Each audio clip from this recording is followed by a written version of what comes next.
Cool. Hopefully the recording started with that bag of chips opening, which is going to be nice. Okay, so this is intro to SQL. How many of you have heard of SQL before, know what it is a little bit? Michael in the back, can you tell us a little bit about what it is? It's a server query language. It's a server query, it's a structured query language. And what does that mean? It means that it is structured in a way that you can reference other things and can make connections. You can reference other things and make connections. I like that. I like that a lot. Let's first figure out how I get from one slide to another. Here we go. Okay. So we have kind of two things that we're going to be talking about. So SQL stands for structured query language. Now I'm getting confused. But it also refers to it's a type of database, really. Up until now, we've been keeping track of our data in CSV files. There's other types of there's a YAML file. These are all just ways of holding data in a file in a consistent way, so that when we interact with them, like CSV is comma separated value, right? So we know that each value is separated by a comma. We need some consistency so that we can interact with it in the same way every time. Now we're going to start introducing a database. So this is something that's going to live on your computer and hold all your data very much like a spreadsheet. So in columns and rows. So if you see, we have kind of two things going on here. One is the way we're storing stuff, columns, rows, and in separate tables. We'll break those down in a little bit. And then we have the way that we interact. We can grab data out of those tables, which is our query language, right? So hold on here. Cool. So essentially what you'll do is you'll set up a database on your computer, and this will be where all your data lives, and you'll separate that data into different tables depending on what that data is, right? So in this example, we have one table that is holding information about some students. So this might be a database for a school, right? That would have one table that would hold students. It might have a separate table that holds stuff like classes that are offered, stuff like that, right? So we break it down into columns, and then we have our rows. So our columns, that's kind of like labels the information we're holding, essentially. So in column 1, we're holding IDs. In column 2, we're holding, column 2 and 3, we're holding names, first name and last name. And then column 4, we're holding a Boolean value. And so you can see that we're holding three different types of data here. One, we're holding ints, we're holding integers, strings, and Booleans, right? And we can hold a couple of other things as well in our tables. What we're getting at here, and what you've hopefully already noticed, when we have a table, often, not always, but often, as we're getting toward building larger applications, a table will sometimes represent a class in your program, right? So if we were building a program, and we kind of already did this, right? We built something that held, did we do something with students? I think we did something where we were holding students, right? And so we created a student class. And so something that's helpful, and this is not always going to be one-for-one, but just to get us in this mindset, our tables are often going to represent whole classes that we're going to build, right? So we would build a blueprint, a class that could create student instances, right? Our instance variables, the state that we're going to keep track of, those are often going to correlate to, not always, but often, the rows. So when we make a new student, we'll have an instance variable representing their ID, an instance variable representing their first name, et cetera, et cetera. Does that make sense? And then when we actually instantiate the object, when we actually create the object, we're going to pull a row from the table and use that data to make the object, right? So your rows, again, not one-for-one, but as we go forward, you'll start to see your rows will often be represented as an object that was instantiated. Any questions so far? Yes. Does it like create some sort of like randomized, but like very like particular ID for every single row or something? Yeah, so the question was, does SQL itself, does the database itself create a randomized ID for each row? And the answer to that is yes, it keeps track of, there's a way, we'll get to it, where it will set its own ID, because it can become very laborious and very like extremely prone to error if you're trying to add a unique ID all on your own. So there's a way we can tell Postgres to do that for us, and you'll get to that in your challenge. It'll make more sense in your challenge. So often, almost always, you'll have a unique ID. You want something unique in your table row, and using like someone's name is not always going to work, right? Because there's a bunch of people named Josh in your database, and that's not going to be unique. Last name's not unique. Even if we try to use something like their address, two people could live at the same place, they could move, and then that would change. The idea is you want some identifier attached to that row that is not going to change and is always going to point to that, and it's usually an ID, a number. And like like Sean brought up, the Postgres has a feature that will keep track of that for you. Any other questions so far? What's Postgres? Postgres is the flavor. I'm going to get to that in a minute. Sorry. That is the flavor of SQL. So there's SQL has a bunch of different kind of versions. There's MySQL, SQLite.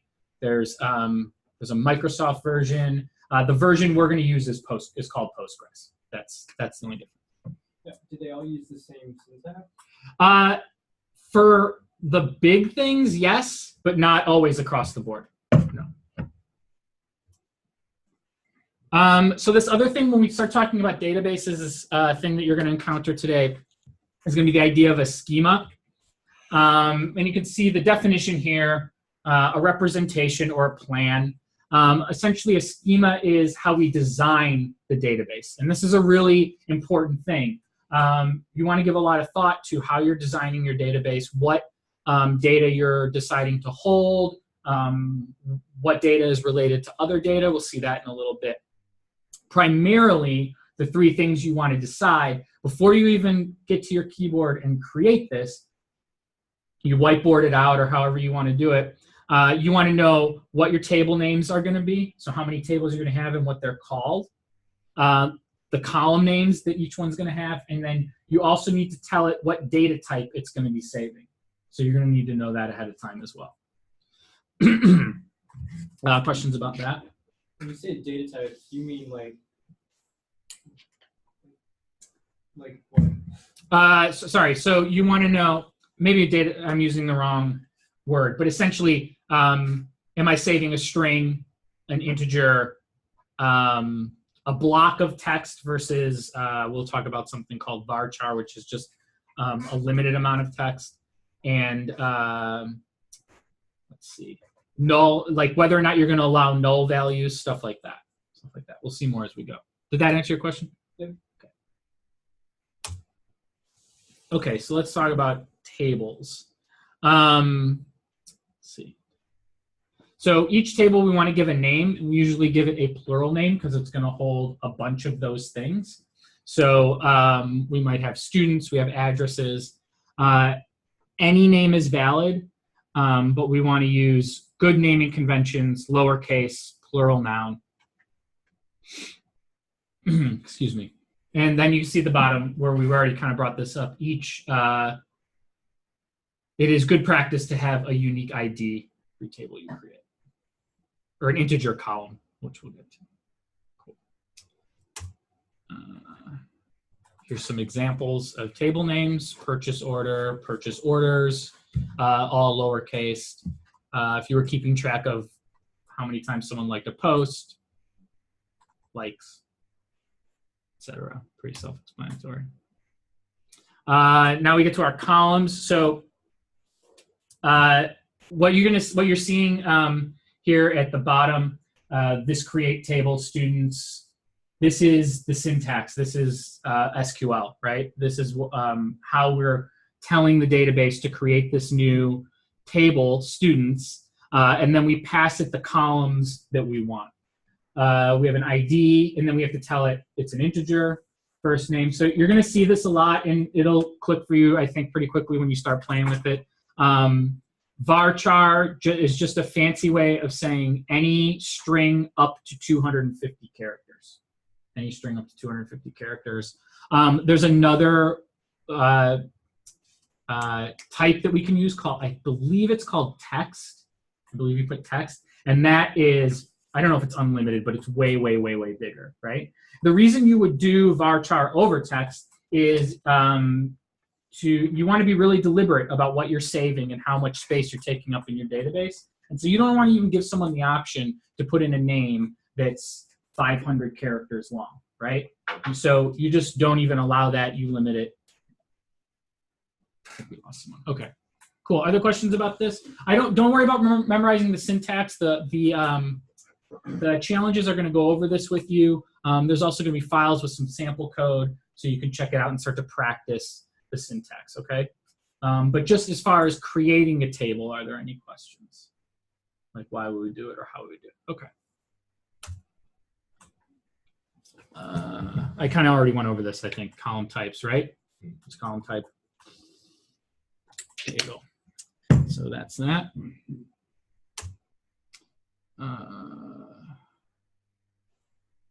Here's more about our column types.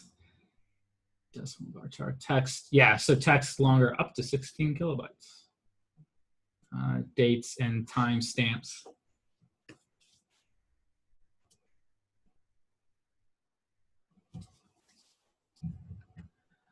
So a lot of times what will happen, and this is why you want to plan your database as much as possible, but you can never plan for everything in the future, right? So something that you're going to play with in your challenges is you'll create a database, and then you'll be given some changes that need to be made. Sometimes columns need to get added, so we decide, you know what I mean, we're down the line and we decide we need to save more information about a user than we're saving right now. Or we might want to change the name of a column. We've named it something that isn't relevant to the way that we're thinking about that data further down the line. And so these are all things to keep in mind and that you'll practice as you go.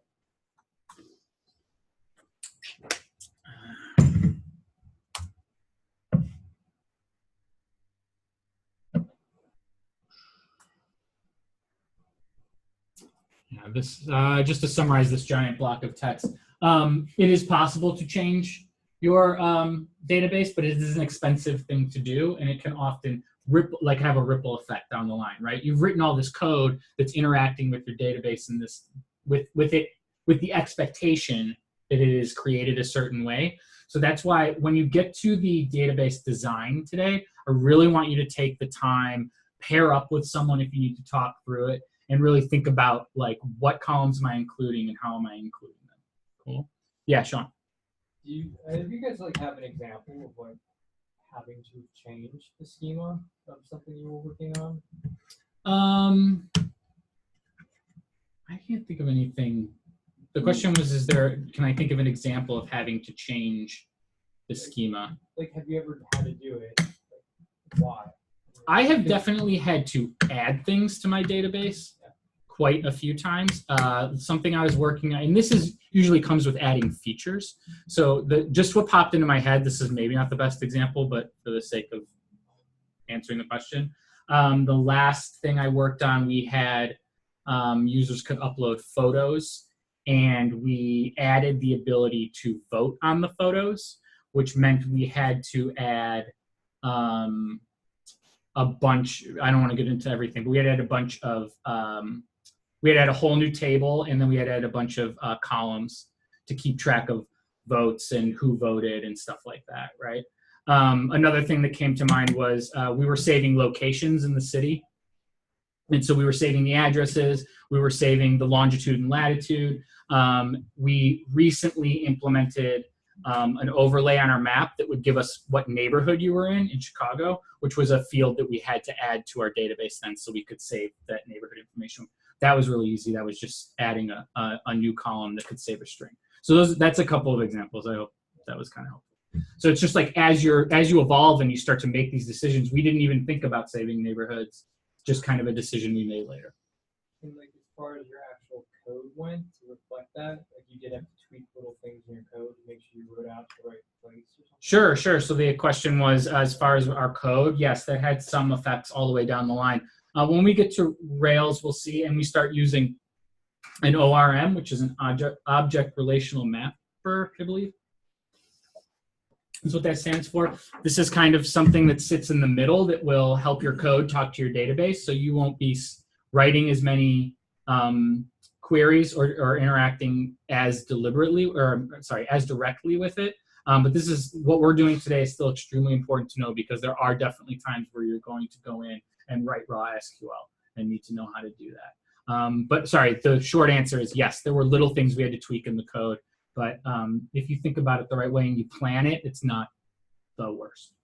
But you're saving yourself a lot of time if you think about as many of these things as possible ahead of time. Single responsibility, right? Do one thing and do it well. This is also something that we want to apply all the way down the line, even to our database tables, right? So we want to make sure that our database tables, we're giving them these descriptive names, and it should be very clear about what it's saving, right? And what it's, so in my students table, I might not want to save all the classes that they're in, right? Because that isn't what a student isn't the classes they're in, right? When we save the information about the student, we have another table to save their classes, and we'll get to how we can keep them related in a minute. All right, cool. So we're going to look at that. We'll look at this example right here. So here we have a table, and it has some information in it. What does it look like we're saving in this table? Address. We have addresses. What else? If they're on probation. If they're on probation. And their name. And their name. So how could we split this up to make it more single responsibility? Kind of half gave you the answer. A table just for the name, table just for whether or not they're on probation. So we heard a table just for the name, a table for whether or not they're on probation. And the address. And the address. So 3 tables? Yeah, I would put the address in the name table. You would save the address with the name table? Why is that? It's like, I don't know. This sounds good. Just sounds good. It sounds good. I mean, what you said is that oftentimes you want a class to be. Often, but not always. I wouldn't go too far I with that. mean, to me, like the class of, we'll just call it like student or something. Sure. That might have an address. That might have like that thing would map fine to it, but I don't know. You know. I think you're thinking on that it makes sense. Like a student would have an address, and so if we were thinking about this as a class, now I'm a little bit regretting saying that because I don't want to steer you guys the wrong way, but I think that makes perfect sense. In this situation, it would probably be best practice to keep the student information, even that they're on probation. I would probably, just because it's one thing, if there was more things going on with probation, then maybe we would split it up into its own thing. But probation I would keep, and then the addresses we actually could save in a different table, and we probably would save it in a different table. Let's see. Oh, I was right. Cool.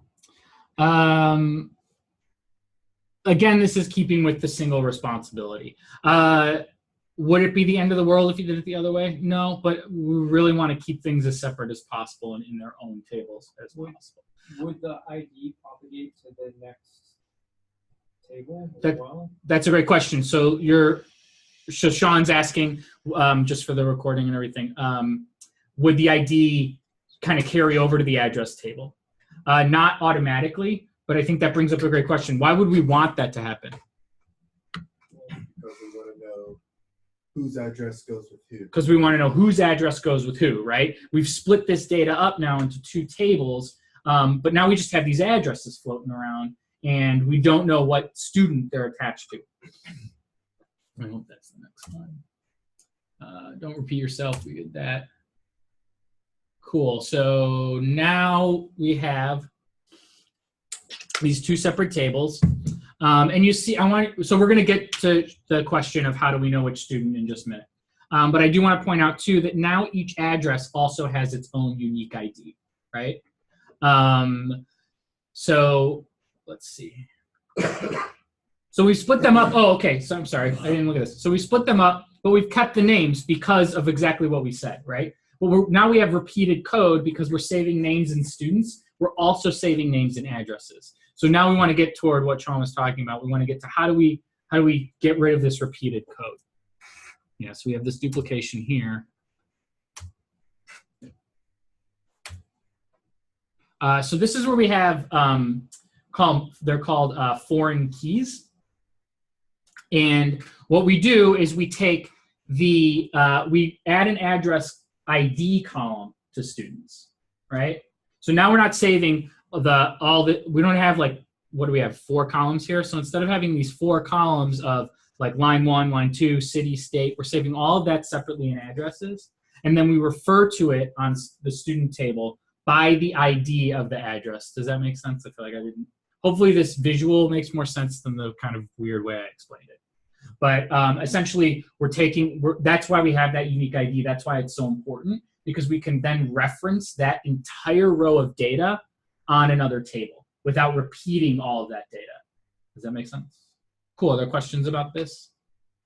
As you start to plan your database schemas, this will become, I think, a little bit clearer. This is something, for me at least, the more I practiced it, the better I got at it. Yeah, Sean. I mean, does it follow that the next time you add another table, like you'll have another set of addresses propagating that to the next one? That like it's going to just zigzag through all these addresses, or like how does that work? So wait, you mean when I add another table or I add another row? Table, I guess. My point is, like, you have, am I wrong? There's your 2 tables, right? Yes, these are 2 tables. So you have another table, and it's the same people again, right? Like, is there going to be another addresses ID that has, we'll say, 4 and 5 on it, and 1 and 2, like, so that they're all connected as you continue with more tables? If we had another, so. Do you get my point? Maybe. Let me try to talk it out, okay? So you're saying, say we had another table but we had the same people on that table? Yeah, we wouldn't repeat that. We would only have the people here. Yeah, but okay. I mean, it's the same information connecting the same account. I'm saying, so you keep adding more tables, and those all have to refer back to whoever one number, Tanya is, or Elda, and then like you keep adding things that relate to them. Sure. They're gonna add more address IDs to the next stack of tables that link back, right? No. If I'm hearing you right, like say we had like a math class, say we had a table of like classes they were in, and Tanya was in one of those classes. I'm confused about what you're saying. Just to clear up what please, because I'm missing it. So you have the students table that you have there. You have right the on. table. Yeah. Let's say if we added another table that says, I don't know, likes or something. Yeah. Likes? Yeah, likes. Yeah, to see how many likes they have. And so what we would keep on the likes table, what information would we need? We would need to know the thing that they're liking, right? So say it's a blog post. Yeah. And then whether or not that person liked it. We wouldn't need to save their address on that table.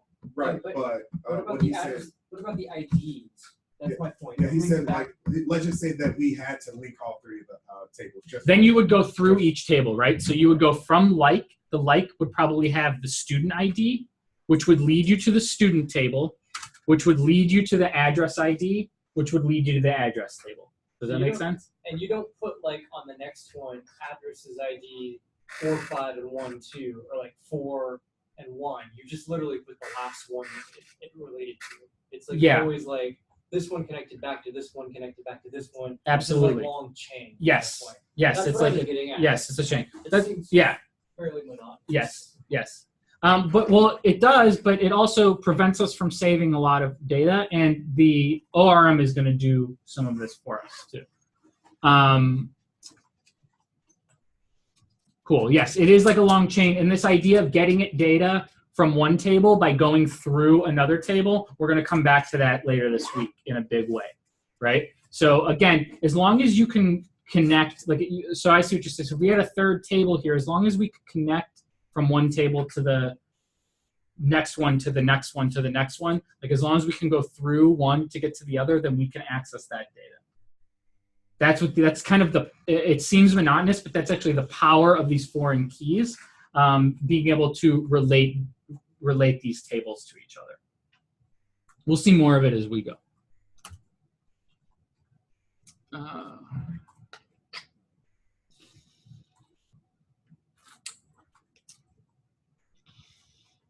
Excuse me. All right. So let's see.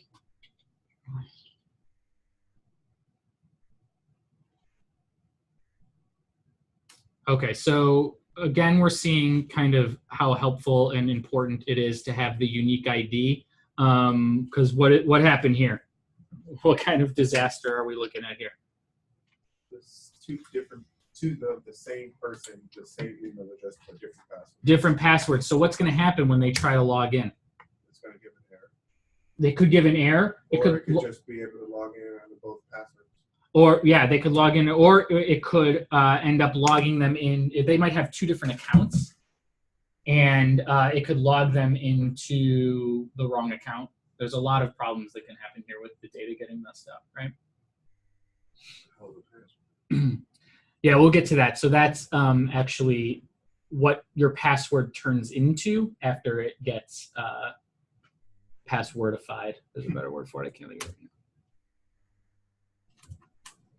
Okay. Okay. So we have the data. We have our data. We're keeping it in our tables. We have our rows. How do we get at it, right? How do we interact with it? How do we update it, etc.? So I think Sean in the beginning asked, is the language kind of the same among all these different flavors of SQL? No, not entirely, but these big ones are the same and will work mostly with most SQL databases. So again, you don't have to memorize these, but you should know that these are things we can do and how we do them, and you'll practice them in the challenges today. So we can select things. We can select rows, like whole rows of data based on some criteria that we give. We can insert brand new rows of data, update, or we can delete rows. Select is the one you'll probably use the most. That's how we're gonna pull data out.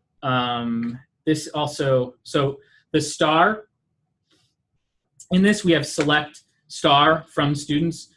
Star is a thing that you're gonna use, you'll see a lot in SQL, and actually it shows up in programming quite a bit, just all over the place. And it usually just stands for everything, all, right? So this is essentially saying select all the rows from the table students, and right now we only have 2, so that's what it's giving. We could put something else there. We could say select, well, we'll get to it, but we could say select first name, where all the people with the first name this. We could select like everybody on probation, stuff like that. It's all about how we structure the query that we give it. Cool. Here's another example. So we're selecting ID and first name from students. So now we're only getting those columns.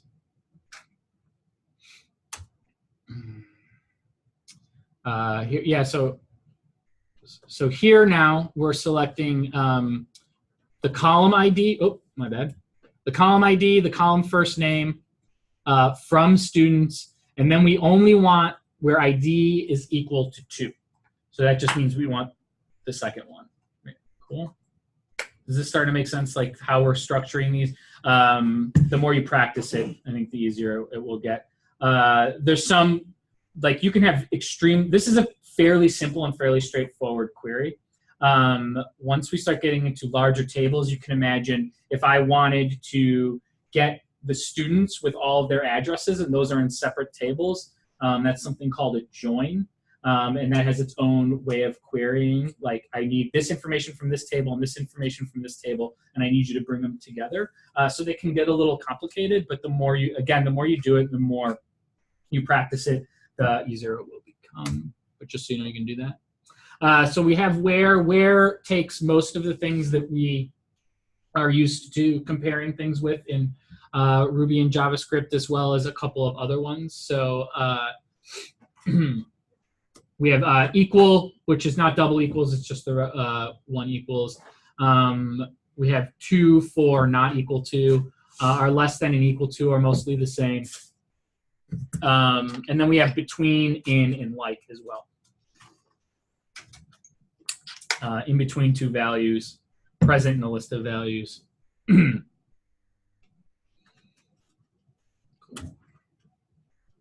Here are a couple of other examples, just using those.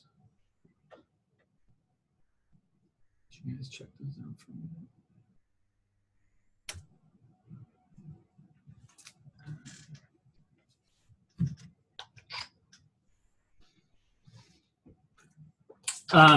This is a thing that it took me a while to get used to. When we're inserting stuff, so we're going to say insert into, pretty self-explanatory, right? We're going to tell it what table.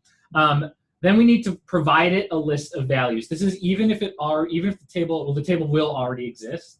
We still need to specify which values, and the order that we put them in matters, right? So the first kind of set of arguments we're giving it are the column names, right? So first name, last name, birthday. Then I'm going to specify values, and then I'm going to actually give what I want in those columns. Make sense? Which is the names and the birthday.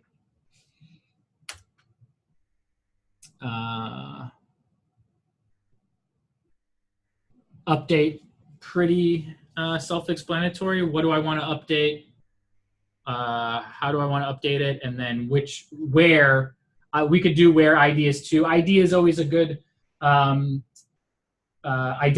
Again, if we did like where name was Josh, then it would update every single instance of Josh, right? So if there were like 10 Joshes in there, it would update all of them. So that's why we want to use the unique ID when we're updating. Delete, again, pretty self-explanatory. Again, if we did this would be terrible if we did like delete. Even if we did like delete where city is like Chicago, we would lose all of our Chicago students. Okay.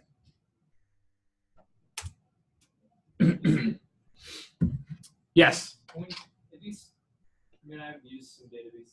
Like, usually, if you delete something, it's not actually deleted, right? It's like the database sort of writes out a version of what happened, right?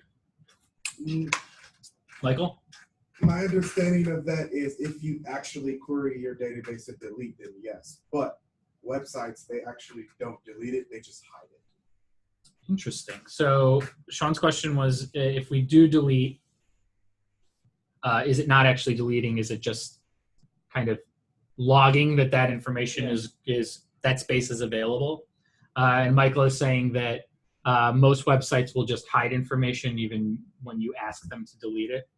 I'll admit that I don't know enough to speak 100% on this. My understanding is if you tell SQL to delete it, that is gone and you're not going to be able to get it back. Yeah, that's it. Now, how it handles it in memory or whatever, and like, could you super hacker your way back into it? I have no idea. But I know that if you tell SQL to delete it, there is you can't say like SQL, please, I'm sorry, come back and give me that data. That stuff's gone.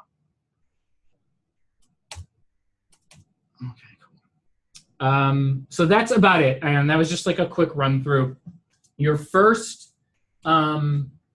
challenge is, well, actually, hold on, let me stop our thing here.